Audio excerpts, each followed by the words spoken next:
Quiero empezar este relato haciendo hincapié en la primera de las imágenes. Se trata de un diseño de William Banzai 7 que representa un tablero de Monopoly llamado Occupy USA. La imagen central de este tablero podría estar sacada de alguna de las imágenes de manifestantes de la crisis del 29 en Estados Unidos. Esta concretamente está modificada con la frase The Spirit of 99%, el espíritu del 99%, refiriéndose a la acumulación de la riqueza, y Occupy, que es el lema de este movimiento. Inspirados en la llamada Primavera Árabe, ocupación de la Plaza Tahrir en el Cairo, y del 15M español, asentamientos en la Plaza del Sol de Madrid y otras plazas españolas, los indignados estadounidenses se aprestaron a ocupar también plazas por todo el país.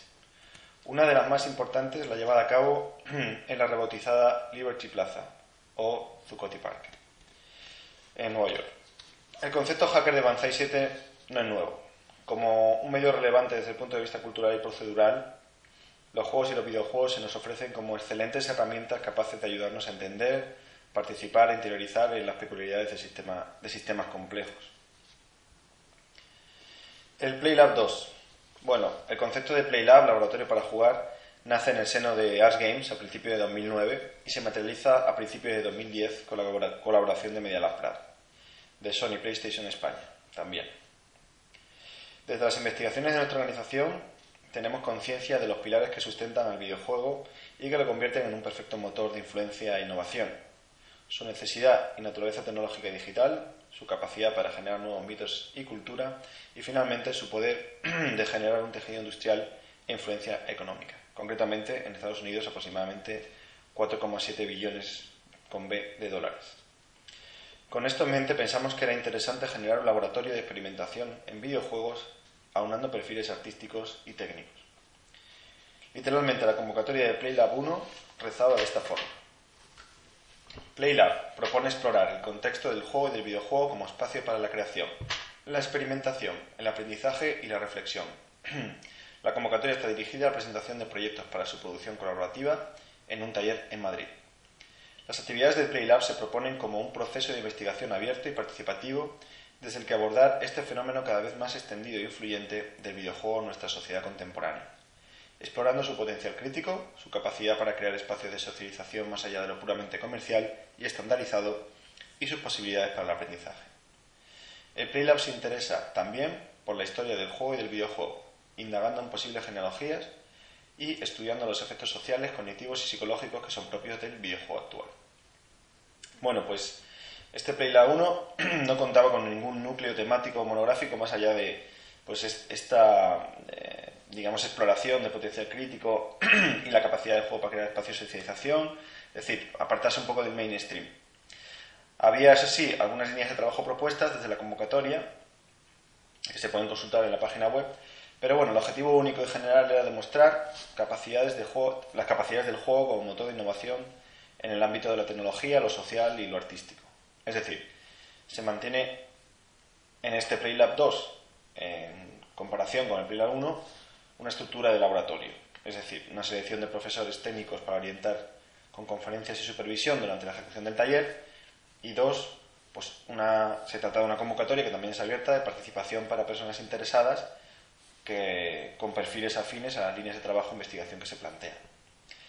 Sin embargo, el formato del PlayLab 1 sí ha sido revisado en un punto en comparación con el del PlayLab 2, y en este sentido ha sido precisamente la tematización bajo el lema interviniendo en los sistemas de la economía global.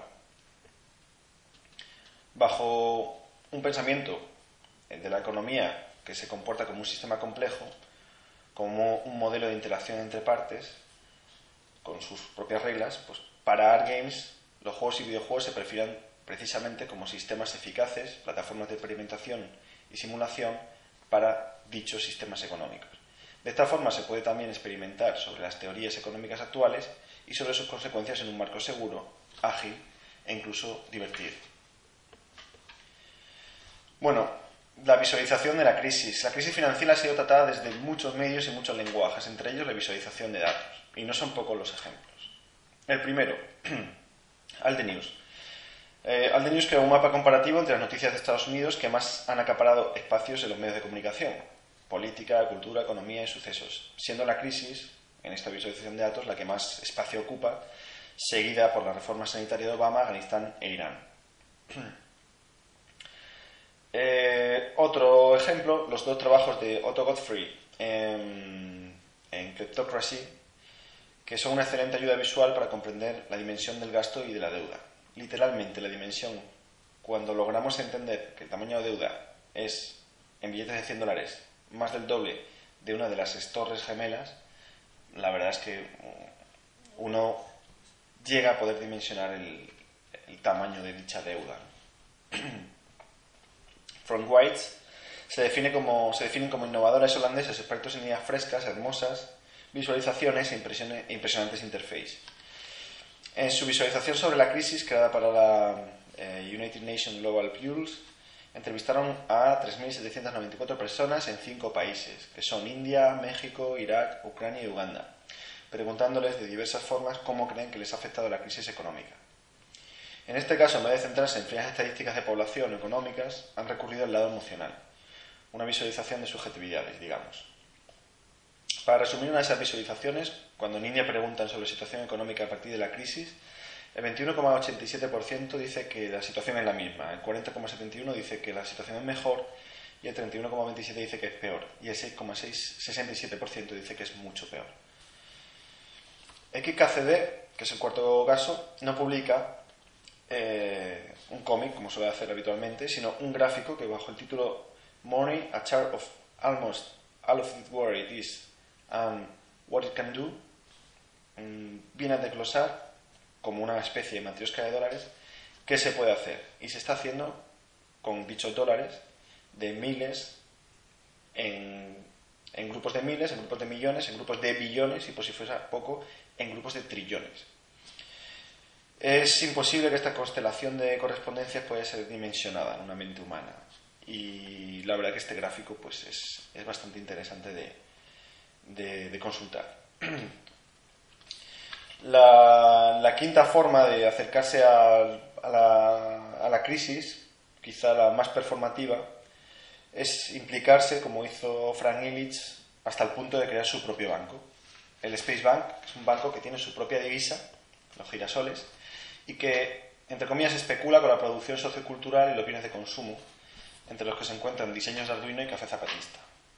También concede préstamos y, a mi juicio, se transforma en un excelente barómetro de las relaciones sociopersonales y laborales mediadas por la economía de, entre paréntesis, cierro paréntesis, mercado. Y lo que empezó en 2006, antes de la crisis económica, pues ha pasado por el IBM de Nueva York y continúa ofreciendo su particular set de innovación revolucionaria de ideas aplicadas al banking, la especulación y la inversión. Y por supuesto, pues puedes abrir tu propia cuenta en spacebank.org. Si nos vamos a otras formas de visualización más dinámicas, en este caso animaciones, pues encontramos piezas como la de Alexa Lowe, bajo el título de Españistán, este país se va a la mierda, y que bueno, que es un perfecto mosaico de acontecimientos y personajes cargado de ironía y mala baba, que creo que además caracterizan a nuestra propia cultura hispana, ¿no? Es un imaginario cultural de despropósitos que contribuye con su particular nube de tags también a una debacle. Tiene unos 4,5 millones de visualizaciones en YouTube. Año 2011. Spain, después de un fiestón padre, está sumida en una resaca económica del copón. El país está jodidamente jodido. Pero, ¿cómo hemos llegado a esto? Pues... ¿No te acuerdas de nada? Ni idea, macho. Te voy a refrescar la memoria. A esta historia la llamo... De aquellos barros, estos lodos. Año 1998. Un día, el presidente Aznar se dirigía al pádel cuando, de pronto, tuvo una aparición del dios del neoliberalismo, que le reveló en primicia la nueva ley de suelo. Esta ley proponía privatizar el mercado del suelo y fue copiada con entusiasmo por ayuntamientos y autonomías de todo signo político. Su fórmula era simple. Si aumentamos el terreno urbanizable y convertimos el mercado del suelo en un negocio superrentable para los empresarios, se multiplicarán las inversiones, se construirán más casas y, como habrá más oferta, bajarán los precios y los jóvenes podrán por fin comprarse una vivienda. Y así fue. Se hizo realidad el Spanish Dream y todos fuimos felices en el país de la gominola.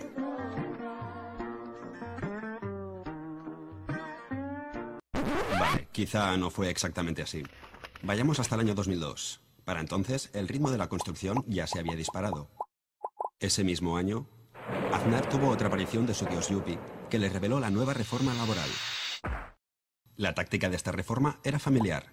Si reducimos los derechos laborales, haremos más atractiva la contratación a los empresarios, estos invertirán más en personal y así reduciremos el paro. Y así se disparó la demanda de mano de obra y miles de jóvenes enviaron a tomar por culo los estudios para currar en la construcción. Otro tanto hicieron otros miles que llegaron desde el extranjero. Y todos ellos se apuntaron felizmente al dogma del Spanish Way of Life. Comprar casa. La vivienda estaba de moda. Haga morir de envidia a su cuñado y cómprese un adosado.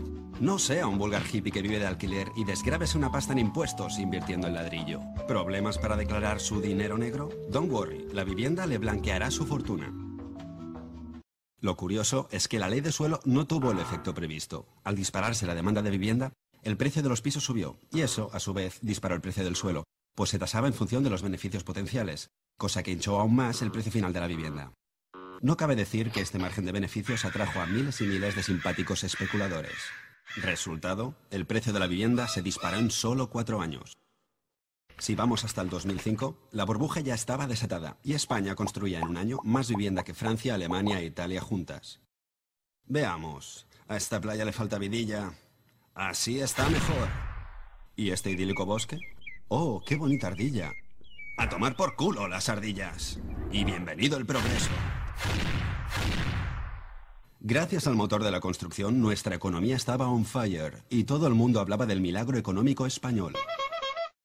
De pronto, alguien dijo: ¿y si aprovechamos el superávit para invertir más en I+D?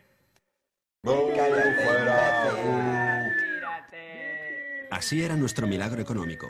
Mientras el referente de los empresarios americanos era Google, aquí todos querían emular a Paco el Pocero. Pero se asomaba un drama descomunal. El precio de la vivienda estaba ya por las nubes. Bueno, pero al menos teníamos trabajo. Cierto, el paro había bajado a una cifra récord. Pero mientras la vivienda en términos reales había más que doblado su precio, los sueldos se habían quedado más congelados que Walt Disney. Vamos, que aun estando en el mayor periodo de bonanza de la democracia, la mayoría cobraba un SDM, también conocido como un sueldo de mierda. Pero, si la vivienda está más cara y los sueldos son los mismos, ¿por qué la gente sigue comprando pisos? Bueno, aquí es donde aparece tu amigo el banco.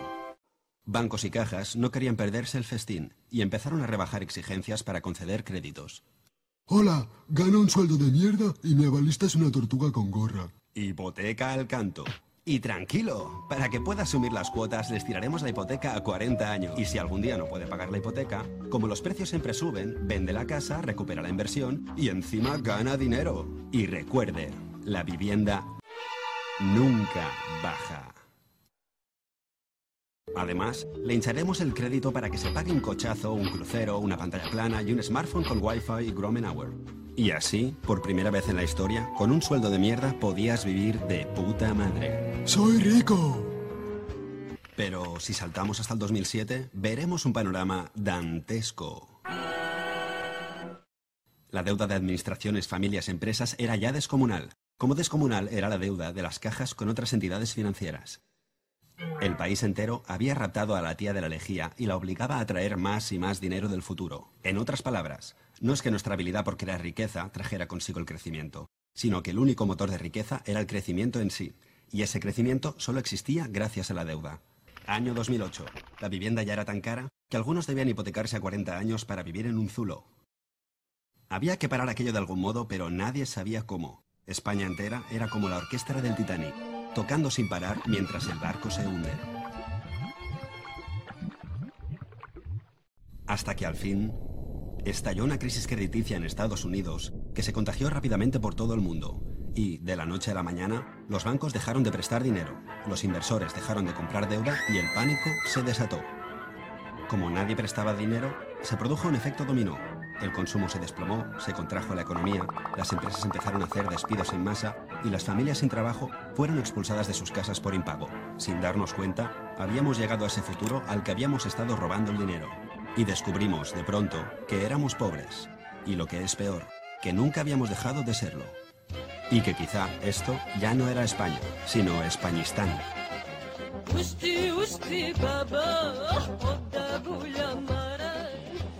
La otra visualización en forma de animación de Crisis of Great Visualizing es un trabajo de Jonathan Jervis que formó parte de su tesis doctoral para el programa de Media Design del Art Center College of Design de Pasadena, en California. The Crisis of Credit, visualized. What is the credit crisis? It's a worldwide financial fiasco involving terms you've probably heard like subprime mortgages, collateralized debt obligations, frozen credit markets, and credit default swaps. Who's affected? Everyone. How did it happen? Here's how. The credit crisis brings two groups of people together, homeowners and investors. Homeowners represent their mortgages, and investors represent their money.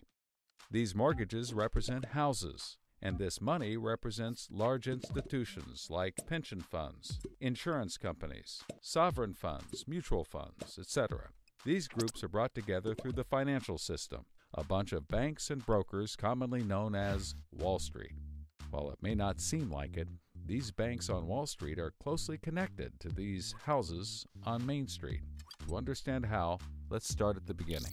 Years ago, the investors are sitting on their pile of money, looking for a good investment to turn into more money. Traditionally, they go to the U.S. Federal Reserve, where they buy Treasury bills, believed to be the safest investment. But, in the wake of the dot-com bust in September 11th, Federal Reserve Chairman Alan Greenspan lowers interest rates to only 1% to keep the economy strong. 1% is a very low return on investment, so the investors say, no thanks. On the flip side, this means banks on Wall Street can borrow from the Fed for only 1%. Add to that general surpluses from Japan, China, and the Middle East, and there's an abundance of cheap credit. This makes borrowing money easy for banks and causes them to go crazy with leverage. Leverage is borrowing money to amplify the outcome of a deal. Here's how it works. In a normal deal, someone with $10,000 buys a box for $10,000. He then sells it to someone else for $11,000 for a $1,000 profit, a good deal. But using leverage, someone with $10,000 would go borrow $990,000 more dollars, giving him $1 million in hand. Then he goes and buys 100 boxes with his $1 million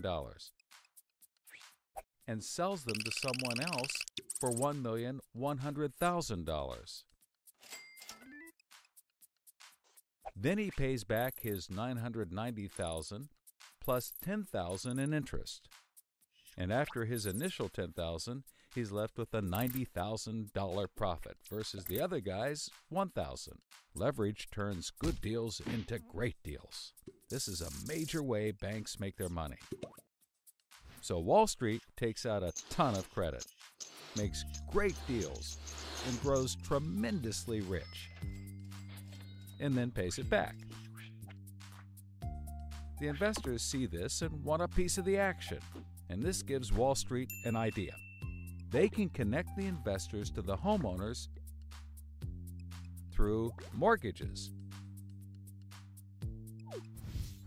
Here's how it works.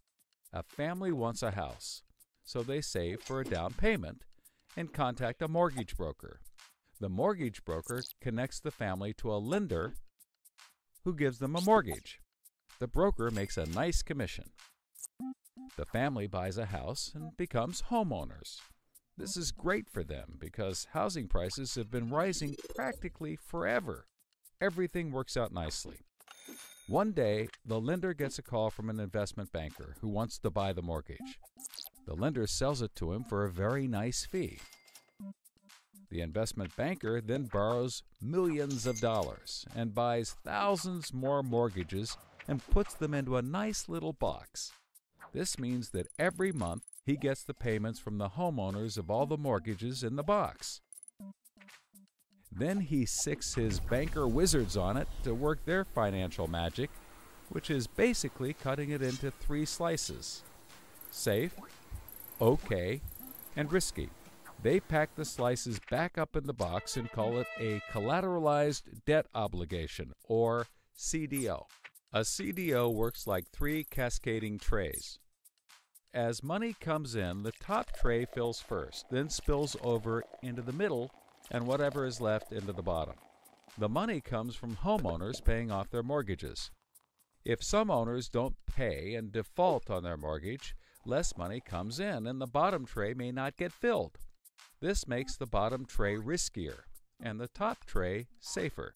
To compensate for the higher risk, the bottom tray receives a higher rate of return, while the top receives a lower, but still nice return. To make the top even safer, banks will insure it for a small fee called a credit default swap. The banks do all of this work so that credit rating agencies will stamp the top slice as a safe AAA rated investment, the highest, safest rating there is. The OK slice is BBB, still pretty good, and they don't bother to rate the risky slice. Because of the AAA rating, the investment banker can sell the safe slice to the investors who only want safe investments. He sells the OK slice to other bankers, and the risky slices to hedge funds and other risk takers. The investment banker makes millions. He then repays his loans. Finally, the investors have found a good investment for their money, much better than the 1% Treasury bills. They're so pleased they want more CDO slices. So the investment banker calls up the lender, wanting more mortgages. The lender calls up the broker for more homeowners, but the broker can't find anyone.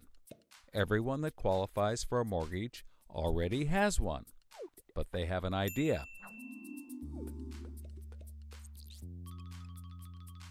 When homeowners default on their mortgage, the lender gets the house, and houses are always increasing in value. Since they're covered if the homeowners default, lenders can start adding risk to new mortgages, not requiring down payments, no proof of income, no documents at all. And that's exactly what they did. So instead of lending to responsible homeowners, called prime mortgages, they started to get some that were, well, less responsible. These are subprime mortgages. This is the turning point.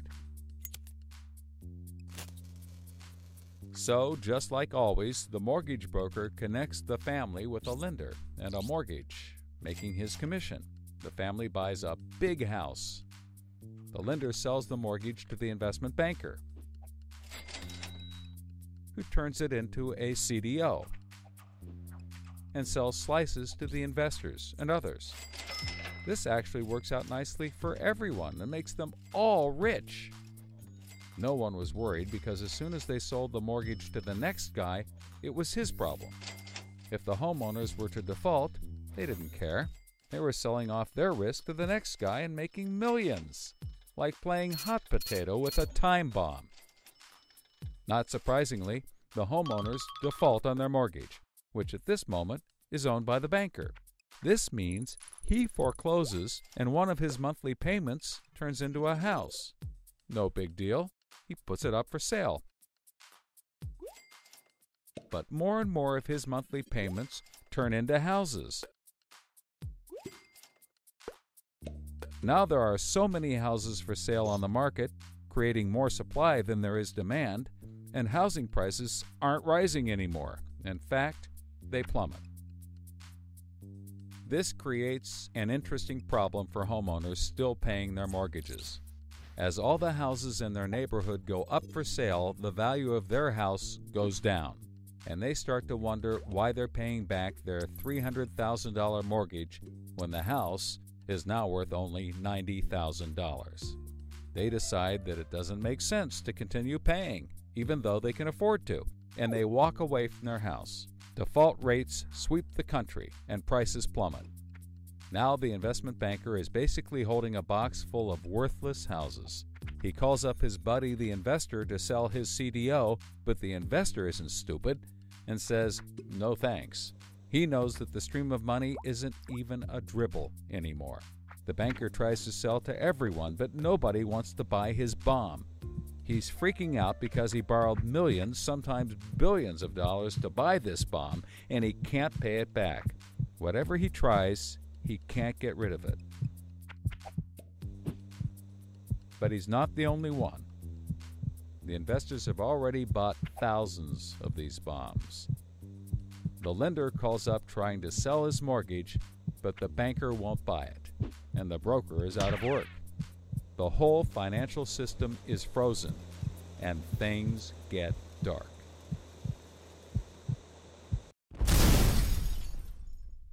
Everybody starts going bankrupt. But that's not all. The investor calls up the homeowner and tells him that his investments are worthless. And you can begin to see how the crisis flows in a cycle. Welcome to the crisis of credit.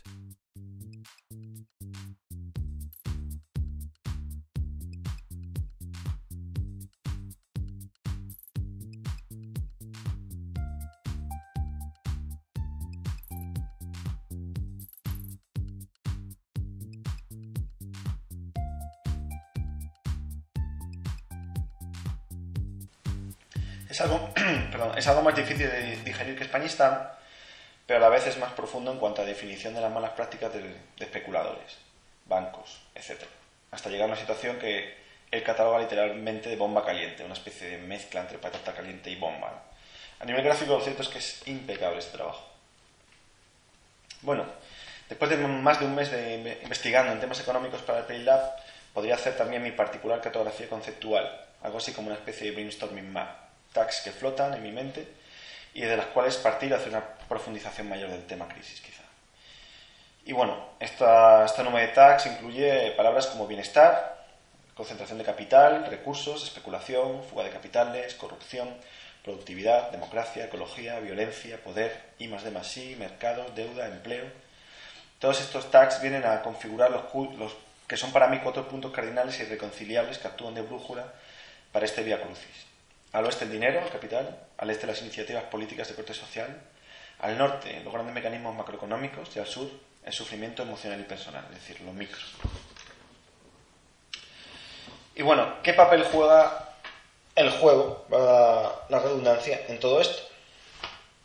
Bueno, decía Huizinga, el hombre que juega expresa una función tan esencial como la de fabricar. Y por lo tanto, el juego o este hombre merece ocupar su lugar como Homo faber también, no solamente como Homo ludens. En un momento en el que la fabricación de realidades es tan compleja que se requieren modelos de simulación que juegos y videojuegos permiten, podemos decir que los videojuegos se integran a sí mismos también en dicha construcción. Los juegos se convierten en herramienta, un paso previo, terreno de investigación, supervisión y de ideas. El juego cobra inmediatamente sólida estructura como forma cultural. Una vez que se ha jugado, permanece en el recuerdo como creación o como tesoro espiritual. También Huizinga en este caso. Además, al apelar a elementos emocionales, el videojuego es capaz de calar hondo en nuestra mente, fijando conceptos, ideas y propósitos tanto a escala social como a escala personal. Bueno, uno de los ejemplos más famosos dentro de la historia contemporánea y del mundo occidental es el de Elizabeth McGee, que patentó The Landlord's Game en 1904. Se considera inspiración principal del juego Monopoly, aunque este último pues, precisamente tiene una orientación realmente diferente, y fue utilizado por Maggie para mostrar a sus contemporáneos la teoría georgiana de cómo las rentas enriquecen a los propietarios de las tierras mientras que los inquilinos están condenados a empobrecerse. Bueno, como resumen, las teorías de Henry George pasan, entre otras, por confiar en la colectividad, el espíritu humano, el trabajo en grupo, eliminar las diferencias de clases, que en su mayoría vienen reflejadas precisamente por la posesión privada de la tierra. Y bueno, Maggie pensaba también que hacer entender conceptos económicos inmobiliarios de este tipo era muy difícil a sus coetáneos y que a través de un juego pues se podía facilitar precisamente todo esto, ¿no? Y que además si los niños, que son los que suelen jugar, jugaban a su juego, cuando estos crecieran y se transformaran en adultos, desarrollarían también un pensamiento crítico.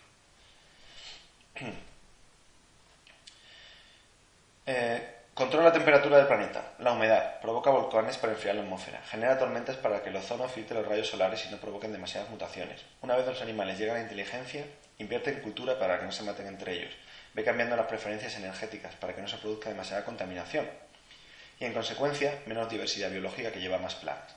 Es difícil imaginar cómo un adolescente de 12 años es capaz de manejar tantos parámetros, y aquí solo estoy exponiendo muy pocos de ellos, y a la vez divertirse y aprender con ello. Este texto realmente viene a hablar de un juego de 1990 que está basado en una teoría que había caído en el desuso, que es la teoría Gaia. Este juego se llama SimEarth, de Maxis, y actualmente cuenta con homólogos más modernos y más atractivos gráficamente. Pero dejo ahí el poder de persuasión y de conocimiento de un juego que habla de temas tan complejos como estos. Otros videojuegos quizás más populares como Civilization o Age of Empires aglutinan también mecanismos muy complejos de control de decisiones que los convierten en modelos excepcionales para comprender flujos de decisión que han marcado los acontecimientos de la historia. Y esta misma filosofía ha sido adaptada a los que a partir de 2002 se han denominado Serious Game, juegos con un propósito añadido y deliberado, el de pasarlo bien. Es decir, por ejemplo, enseñar cosas concretas. Para mí un ejemplo de buen Serious Games es Beast of Disasters. ¿Significa esto que los videojuegos no son de hecho persuasivos? Bueno, me refiero a los videojuegos mainstream. Pues todo videojuego cuenta con un marco contextual, es decir, con un marco ideológico y un marco cultural. Si bien es cierto, los límites corporativos de los grupos empresariales a los que representan estos juegos, en cada caso, y las estrictas normas bajo las que éstas se producen, además de la normativa a respetar en los países en los que estos se comercializan, hacen del videojuego un producto con una clara retórica o un discurso político, que a veces tiene una influencia sobre la moral de los que los consumen, por supuesto. Como cualquier producto cultural, los videojuegos también ejercen su poder e influencia. Bueno, me gustaría hablar de los tipos de utopía, de lo macro y de lo micro. Si antes hablábamos de una cartografía de la realidad económica, con sus respectivos puntos cardinales, me gustaría también hacer una cartografía de dónde se encuentran algunos juegos que efectúan una crítica socioeconómica y de cuáles serían los puntos cardinales que los representarían en dicho mapa. Para eso, divido también en una especie de brújula de 4 puntos, donde el norte es lo anecdótico. Es decir, un videojuego anecdótico es aquel que a través de una experiencia puntual y aislada muestra un aspecto del asunto que critica y o trata. Un aspecto anecdótico tendría que ver más con lo micro, pues. Es decir, con lo personal, con lo íntimo. Está también más cerca de la persona y de su experiencia como individuo. Lo sistémico, al sur, en contraposición a lo anecdótico. Videojuegos que representan los acontecimientos como sistemas complejos, cuyos aspectos controlamos minuciosamente. No se representan a las personas, al detalle, o los conceptos representados, por ser demasiado generales como para ampliar o hacer zoom a representar esas situaciones personales. Es decir, lo sistémico estaría más relacionado con lo macro. Al oeste, lo metafórico. Aunque toda interpretación o representación es sin duda una metáfora, me refiero aquí a la producción de una interpretación subjetiva o más bien poética de la realidad, produciendo así un doble juego en nuestra mente. Nos ayuda a entender una realidad que, usando los elementos literales, sería mucho más difícil de digerir. Más cercano a lo micro, a lo poético, íntimo, vivencial y personal. Al este, lo literal. Su discurso utiliza representaciones de los elementos de la realidad. Los mecanismos de juego son traducciones casi literales de los mecanismos que ocurren en la realidad a modo de simulación. Estaría más cercano a lo macro, a lo inflexible, a lo impuesto, a lo que no tiene alternativas. Algunos ejemplos de juegos y su posicionamiento en el mapa de lo micro-macro podrían ser, por ejemplo, Trópico, de Gathering, en donde interpretas a un presidente de una república bananera que debe mantener todo sujeto mientras se hace rico. El juego es muy sistémico y muy literal, es decir, representa la realidad como un conjunto de decisiones tomadas desde una especie de situation room, desde un punto de vista en donde la cámara lo ve todo desde arriba, lo que se suele también llamar en videojuegos el modo Dios, y en donde los elementos representados se comportan como un mecanismo, como un engranaje. McDonald's Video Game, de More Industria. Es sistémico y literal también. En esta ocasión, el Situation Room o modo Dios está configurado para crear un gran emporio de comida rápida, llamado McDonald's. Gestión de terreno, reses, fábricas, marketing e incluso corrupción política. El burbujómetro, de derivar. Es una pieza de colectivo de derivar que consiste en disparar con una pistola de haz de luz infrarroja a burbujas que se van formando en la pantalla. La burbuja, con el nombre de ciudades españolas escritos en su interior, representan por su tamaño el precio del metro de cada una de las ciudades que representa. Lo metafórico hace acto de presencia en esta instalación y en este juego gracias a este recurso poético de las burbujas. Y gracias a este punto anecdótico podemos tomar conciencia del problema de la subida del precio del suelo y, por tanto, de la vivienda en España durante la década del 2000. El último ejemplo es Pele. Es un juego muy literal, en tanto en cuanto representa decisiones que has de tomar como mileurista, $1000 en este caso, porque es un juego basado en una situación estadounidense, cuando diversos pagos cotidianos van mermando tu capacidad económica con el riesgo de dejarte a ti y a tu familia en la calle, es decir, en la exclusión. Sin embargo, y pese a literal, contiene un ritmo y una argumentación interactiva bastante anecdótica y personal, es decir, es un juego muy íntimo.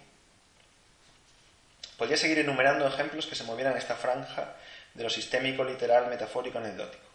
Para mí se trata más bien de un terreno de posibilidades con estos puntos cardinales a tener en cuenta a la hora de crear un juego o un videojuego y a la hora de decidir un objetivo: educar, jugar sobre, con la crisis financiera global. ¿Queremos hacer algo muy sistémico y literal que nos ayude a entender todos los flujos y agentes implicados para una profunda comprensión? ¿Algo que estaría más dentro de una forma macro de narrativa e interacción? ¿O por otro lado queremos hacer uso de lo anecdótico y quizá de lo metafórico para hablar de una situación personal, íntima, apelar a las emociones de quien lo juegue? Es decir, algo más micro, más del individuo. O quizá pretendemos romper con un juego que tenga un gameplay múltiple. Es decir, ser rompedores porque podemos hacer un zoom en aquellos momentos en los que sea preciso pasar del supersistema macro a la realidad individual micro. Bueno, ¿cuáles han sido los procesos y los resultados del PlayLab 2? Bueno, pues para empezar, estimular una filosofía do it yourself, hazlo por ti mismo. Ha sido siempre una norma tanto en el PlayLab 1 como en este nuevo PlayLab 2. Las únicas guías o referencias en ambos casos procedieron de la batería de coordinadores y profesores que estaban ahí más para ser preguntados que para orientar de propia iniciativa. Siguiendo la configuración de producción de videojuego, los profesores, que también dieron una conferencia en cada una de sus áreas y que son también consultables a través de nuestra web, fueron por orden de intervención Luca Carruba, Sociopolítica de Videojuego, Xavier de la Maza, Economía Global, Alejo Acevedo, Game Design, Javier Blázquez, Concept Art y Representación, y Eduardo Millán, Programación y Gestión de Proyectos. Todos ellos repartidos cronológicamente de forma estratégica para estar disponibles en cada fase del laboratorio: análisis de la crisis, game design, producción gráfica y producción de la programación. Conforme se desenvolvía el laboratorio, los miembros participantes del mismo fueron cada vez más conscientes de que sea lo que sea que hiciéramos, tendríamos que llevar a los jugadores del juego a la acción, no solamente online, sino también offline, es decir, en el mundo atómico, en la vida real. Es así que se concibió un juego mezcla de plataforma online de Quest, mezcla juego de realidad alternativa. Lo que logramos durante 10 días de investigación y producción, además de los conocimientos adquiridos, fue poner patas arriba muchas de las bases del Game Space, del que habla Mackenzie Ward. Un Game Space, espacio de juego de la vida diaria, controlado por el complejo político actual.